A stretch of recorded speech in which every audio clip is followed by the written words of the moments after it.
Welcome back to another FPL video and podcast. This will be the updated transfer tips for Gameweek 30. We only have a few days until the deadline after quite a long wait during this international break, and the FA Cup is going to be so crucial on the Saturday and Sunday. This video is recorded after Crystal Palace's match against Fulham, and all the graphics on screen will represent the provisional Double Gameweek 33 and blank Gameweek 34 fixtures. Smash the like button of this video, subscribe to the channel, and also hit the notification bell so you don't miss a single upload or live stream, both FPL and UCL Fantasy. Check all the links in the description below for my Patreon and championships, for early access to my videos, amongst many other perks. The Discord server, FPL League, Spotify, and much more can be found in the description. Without further ado, let's jump straight into it. The first purchase I'm going to recommend today is Ismaila Sarr, who scored in that 3-0 victory for Crystal Palace against Fulham as the Eagles soared to the FA Cup semi-finals. They are having a great campaign. They started off very poorly, but in the last couple of months they've shown real consistency, especially on their travels. And at this price point, you're not going to find better value and potentially back-to-back double game weeks. It's worth mentioning that the Arsenal away fixture has an asterisk next to it, and that's because Crystal Palace will blank in Gameweek 34, but that Arsenal fixture could fall into Gameweek 33 or 36, so that means Crystal Palace will have 2 double game weeks left this season, but it isn't a guarantee that it will be in Gameweek 33. It does seem more likely though, according to reliable sources like Ben Crellin. Ismaila Sarr has 7 Premier League goals and 4 assists for the season, 12 big chance created, and great statistics across the board, 17 big chances himself, and I just think he offers great value at this price point. You might even say he offers better value than Eze at the moment, but that is definitely up for debate, and there is even this possibility of going for both of them at the same time, but it also means dropping the likes of Henderson, Munoz and Mateta. You can't go for all 3 of them at the same time. You have to make some sacrifices if you want to accommodate that Crystal Palace midfield double up. Ismaila Sarr also has 31 key passes, an XG figure of 7.83, so the XGI is actually over 11. It's very decent for a budget midfielder, and at that price and below, you're not going to find better value in terms of having those double game weeks coming up. A great fixture in Gameweek 30 against Southampton away, but could there be a rotation for some of these Palace assets? That is possible, but I think Sarr will start the next couple of games and rotation won't be a big issue for him in particular. He's a very good purchase right now. He was a skip a couple of weeks ago after a very good return in Gameweek 27, but then he had the blank in 29 on the horizon, so my advice was to kind of skip him for now and wait until Gameweek 30 to make a purchase. We're now approaching that deadline on the Tuesday, and I think Ismaila Sarr is now a better purchase than he was a couple of weeks ago. The FA Cup quarterfinals will provide real clarity on the situation in terms of which teams will likely double in Gameweek 33, but it isn't definitive. And actually, Nottingham Forest are one of the few teams that could still have the fixture remaining Gameweek 34, depending on the result against Brighton on Saturday night. And of course, by the time this video is published and released for all viewers, you will obviously know that information, and the graphics will address that on screen, and we can discuss that in future videos and live streams as well. But according to Ben Crellin, this is what he has said about the Nottingham Forest Brentford fixture. So if Forest win, that game in particular could move to the midweek in Gameweek 34. But if Brighton were to beat Nottingham Forest in the FA Cup quarterfinals, he still believes Brighton versus West Ham in Gameweek 34 would probably move towards Gameweek 33 instead. So that's where things can get very interesting, but irrespective of your chip strategy, Milenkovic is a very good purchase for the long term because Forest are right up there in terms of the fixture difficulty rating until the end of this season, and there are some decent opportunities for clean sheets like Everton at home in Gameweek 32 and even Brentford whenever that fixture really falls under. Man United at home isn't the worst in the world despite their good form and Bruno Fernandes looking really appealing at the moment, but Milenkovic's ownership is over 10%. He got a massive return in blank Gameweek 29 despite the fact that Nottingham Forest conceded twice to Ipswich Town. He has 4 goals and 2 assists for the season, 7 big chances and 120 FPL points. He has some great underlying numbers for a centre-back. That also includes 25 shots, with 23 of them being inside the box. And in terms of creativity, you're not going to really get that from Milenkovic. He's going to create the odd chance from set pieces with his aerial prowess, but it's really that goal threat that you're going to get from Milenkovic over Nico Williams and even Aina, who is significantly more expensive than Milenkovic at the moment. So I think he offers arguably the best value in that Forest defence, although if you just want to go for a cheap option and a safe route to minutes and clean sheets, Nico Williams would be the one. But if you have a bit of money in the bank to really invest in an upgrade, I think Milenkovic is worthwhile. Another defender who offers a lot of attacking potential is Gvardiol, who has registered 10 big chances in this Premier League campaign, with 5 goals, no assists, and a decent ownership figure of 22.7%, which is rising steadily. He is also amongst the most transferred in players, which you saw in the graphic at the beginning of this video, and he's got over 100 FPL points, a great fixture coming up against Leicester at home, and a likely double in Gameweek 33 against Everton away and Aston Villa at home, and that would mean a blank in Gameweek 34. That is very likely to be a blank because you would need Aston Villa and Man City to both be knocked out of the FA Cup simultaneously for both of them to face each other in Gameweek 34 and for them not to double in either Gameweek 33 or 36. And once again, it looks like double Gameweek 33 is more likely. But Gvardiol is a good investment, I think, but he's more of a hold in my opinion, and I'd rather go for Gabriel as I have more confidence in that Arsenal defence compared to Manchester City. But for this week only, Gvardiol will be right up there in a free hit team, for example, and amongst the best players, with the clean sheet odds being high and a great chance of getting a goal or assist for a defender. He also has an XG figure of 4.18 and the expected assist is 2.46 with 24 key passes, so you could argue an assist is probably overdue at this point, and he does bomb forward when he plays as a left back, but it also depends on the personnel who are starting alongside him. So for example, when Doku is playing on the same side as Gvardiol, you might argue that his attacking potential is quite limited as a result, but you always have these narratives thrown around. For example, with Walker back in the day when he was still at Man City and not on loan at AC Milan, when he was starting, that gave Gvardiol more license to bomb forward as opposed to Rico Lewis, and Man City tweaked things tactically as a result. But I think Gvardiol is still a very good FPL asset. He's more of a hold though than a buy in my opinion. Let me know if you disagree down the comment section below. If you watch my Transfer Plans podcast, you have a great idea of how much Bruno Fernandes single-handedly carried my game week, and he completely transformed my fortunes for blank Gameweek 29. He has 8 goals and 11 assists for this Premier League season, with an XGI stat of 13.96, over 150 FPL points, but the fixtures look terrible right now, facing Nottingham Forest, Man City and Newcastle, 2 of which are away from home. Then it's Wolves at home and Bournemouth away, but even then, it's not looking too good from a fixtures perspective. But Bruno Fernandes' form definitely makes him very appealing, and I understand why people are looking to invest in him right now. I think he is a hold because of those fixtures. I just don't think he becomes that sort of purchase, despite the fact he's scoring and assisting in virtually every single game. And I like to balance things out a bit between fixtures and form, but if I had to pick one, I would definitely prioritise form, and that's why I wouldn't be against the signing of Bruno Fernandes right now. It's just you've got other players who could double in Gameweek 33 and have more fixtures, and not only that, of higher quality with a bigger ceiling compared to Bruno Fernandes. That's the way I look at things right now, but Bruno Fernandes is by far the best Man United asset. There is no question about it. And if you are in the market for a midfielder at this price and below, you won't find much better, especially with the consistency and the high ceiling. He has produced double-digit returns in 3 of the last 4 game weeks, and in the other one, he got 9 points against Arsenal after a fantastic free kick. So I think Bruno Fernandes is a hold, but depending on your circumstances and chip strategies, there could be a case for buying him in certain scenarios.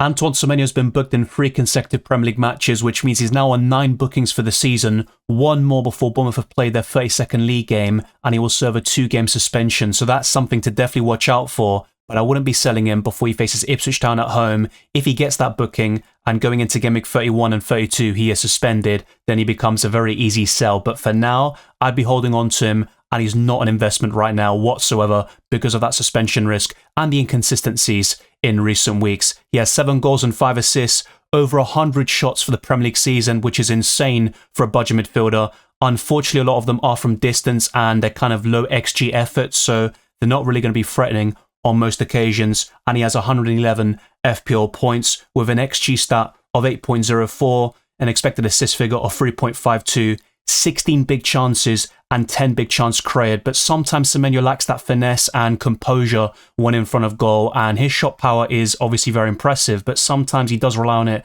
a little bit too much. And when I owned him in FPL, he was a very big frustration from time to time, and he kind of delivered when you least expected him to. But for a budget midfielder, he still offers good value and some impressive stats on paper. But when you look at the likes of Jacob Murphy, who doubles in Gameweek 32, Ismaila Sarr, who has been recommended in this video, and a few others here and there, I think there are better budget midfielders to invest in right now. And with Semenyo's suspension risk, he is more of a hold than a purchase right now.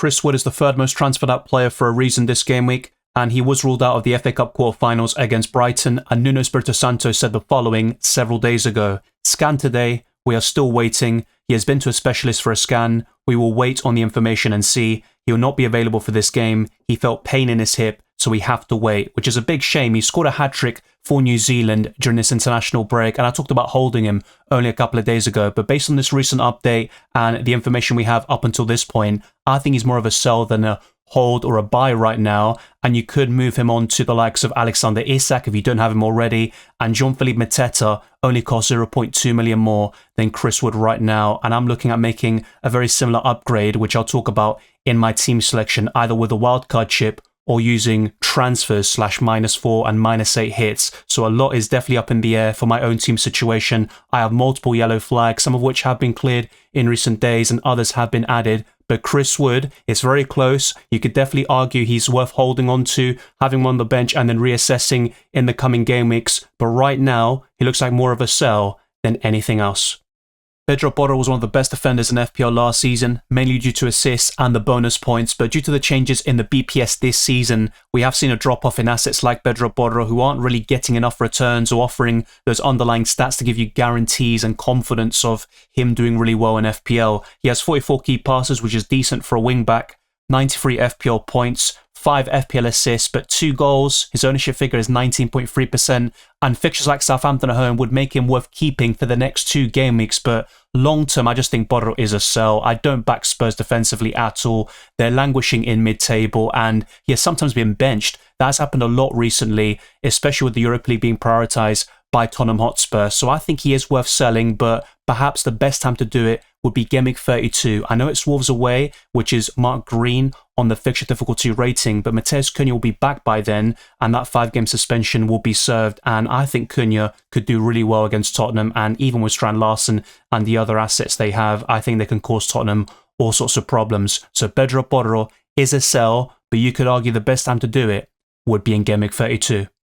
Jordan Pickford has dropped to third in terms of FPL points amongst goalkeepers. David Raya now has 1 more, and Matt Sells has built a comfortable lead over both of them. And over the last couple of months in my best wildcard team videos, I've discussed those 3 as filling up the podium of the best goalkeepers in FPL, but I think that will change now slightly, and with Pickford's fixtures up until Gameweek 34, there is no chance I'll recommend them. I know the last time Everton had a similar run, they were quite surprising. They kept clean sheets against Arsenal away and Chelsea at home, who were in form at the time. Pickford made a penalty save against Man City, so maybe he has something in store for us. And in terms of Everton defensive assets, even Mikalenko, who is currently yellow flagged and he's cheap, you can easily bench him and all of that. I still think Jordan Pickford might be the very best Everton asset from that perspective, but I just don't think it's nice having that player start week in, week out for you if you have no backup goalkeeper, even Jose Sarr, who has superior fixtures for the next couple of game weeks. Just not having that contingency plan or backup and relying on Pickford with those fixtures, it's going to be very tough. And I just don't see clean sheets against the likes of Liverpool away for sure. There could be 1 or 2 surprising ones afterwards, but I think Pickford is worth selling right now, and the likes of Matt Sells, David Raya, even Dean Henderson, who doesn't have the best quality fixtures, but he's got the double in 32, and also in Gameweek 33 potentially a great fixture this week against Southampton away. All of those goalkeepers would be much better than Jordan Pickford right now, who has 10 bonus points for the season, a penalty save, actually in fact 2 penalty saves against Anthony Gordon and Erling Haaland, 9 clean sheets and 85 saves. His ownership remains high for a reason, but I think there are better goalkeepers from Gameweek 30 until the end of the season. Ethan Nwaneri has a lot of potential and he's demonstrated that on multiple occasions this season with some great goals and performances against Man City, PSV Girona, and the list goes on. But in terms of actual output, only 3 goals and 1 assist in the top division with an XG figure of 0.98, and the other underlying stats are arguably even worse. 46 FPL points, the ownership remains very low at 4.2%, and his price tag is the most appealing part about him at 4.6 million. But Bukayo Saka is back. He has been in training, and multiple sources indicate he will be in the squad against Fulham in Gameweek 30. And Nwaneri was benched against Chelsea in blank Gameweek 29 anyway, so I just don't think his minutes will be secure at all over the next couple of weeks. He might get the odd start here and there, and he certainly deserves it, but I just don't think he'll get the consistent minutes and starts that he was a couple of weeks ago. And if you look at the other numbers, one big chance created, 8 key passes, and even the expected assists is 1.21, Nwaneri has a lot of potential, and in future seasons, he'll be a top FPL asset. He can play on the right-hand side where Saka plays, and also as a midfielder, but in FPL terms, he is not worth buying in Gameweek 30. Speaking of underlying numbers, I know he's only a defender, he costs 3.9 million, and a lot of his appearances have been off the bench, but Quansah has 0 goals, 0 assists, 0 big chances, 0 big chance created, 0 key passes, 0 shots. So there is literally no stat whatsoever that Quansah offers apart from his price tag at 3.9 million, which makes him appealing. With Trent injured for the next couple of weeks and potentially up until May, Connor Bradley might also be out for that time frame. Quansah could be a nice entry point into that Liverpool defence. So from that perspective, he could be a nice short-term purchase until Gameweek 33, arguably up until blank Gameweek 34, but I just don't think Quansah will offer that security of starts because I think Connor Bradley could be back sooner than expected. We'll see how that develops, of course, in the coming weeks, and if it seems like Bradley will be out for a longer time, this might turn from a skip to a buy, but I wouldn't be prioritising Quansah right now because there are other players who will double in Gameweek 33, and if you've got the free in your back pocket, you don't need to worry too much about blank Gameweek 34, where Liverpool play Tottenham anyway, and they could concede at Anfield, despite the fact they have a great chance of winning that match. But keep an eye out for Quansah. He should be added to the watch list because of that sheer value in terms of 3.9 million and finding that coverage in one of the best defences in the Premier League and also the best club over the course of this season. Only 9 FPL points, but once again, only 10 appearances, and most of them were off the bench. And in Gameweek 1, when he started, he was swapped off for half-time for Kanate, and the rest is history. So let's see how this develops, but Quansah right now is a skip. Some people watching might be wildcarding in Gameweek 31, maybe even in Gameweek 32, depending on your chip strategies. And if you are in the market for a 1-week punt, Marmoush will be right up there, especially amongst forwards for Gameweek 30, facing Leicester City, one of the worst defences in the Premier League. And I think the likes of Marmoush and Haaland could produce massive hauls. Let's not also forget Phil Foden. And in last week's Transfer Tips podcast, I did suggest Eze against Southampton away as another option, and he got a goal and assist in that 3-0 victory in the FA Cup against Fulham. But Marmoush has 4 Premier League goals, 1 assist, 14 shots and 38 FPL points. His ownership is actually quite decent at 13.7%. He's not a massive differential, but any returns he gets will definitely help you in terms of rising those mini leagues and the overall standings. And the overall fixtures are quite decent. So even beyond this week, he can be a good option against Man United away, Crystal Palace at home, and for that potential double in Gameweek 33, facing Everton away and Aston Villa at home. Man City will likely blank in Gameweek 34. That all depends on the Sunday results for Aston Villa and Man City in the FA Cup, and all of the permutations have been covered in videos such as my chip strategy over the last couple of weeks. 11 more players have been highlighted to buy, hold, sell and skip ahead of Gameweek 30, and there's not long left now until the next deadline. There will be a deadline stream on Tuesday, and I hope to have you on board for that. And certain players like Cole Palmer were covered in my original Transfer Tips podcast, and he was discussed as a hold, and he has been spotted in training over the last couple of days, so maybe he can finally pay off the faith a lot of the Palmer owners have shown in him, but let's wait and see what's in store for us. Thank you very much for watching this video and listening to this podcast. If you enjoyed it or found it insightful, then like this video, subscribe to the channel, and also hit that notification bell so you don't miss a single upload or live stream for both FPL and UCL Fantasy. Follow me on X, Instagram and Blue Sky, DylanRCM, and check all the links in the description below for my Patreon and the championships, for early access to my videos, amongst many other perks. The Discord server, FPL League and Spotify can also be found in the description. I wish you all the best of luck for Gameweek 30 and the rest of the season, and I'll see you on Tuesday for that deadline stream.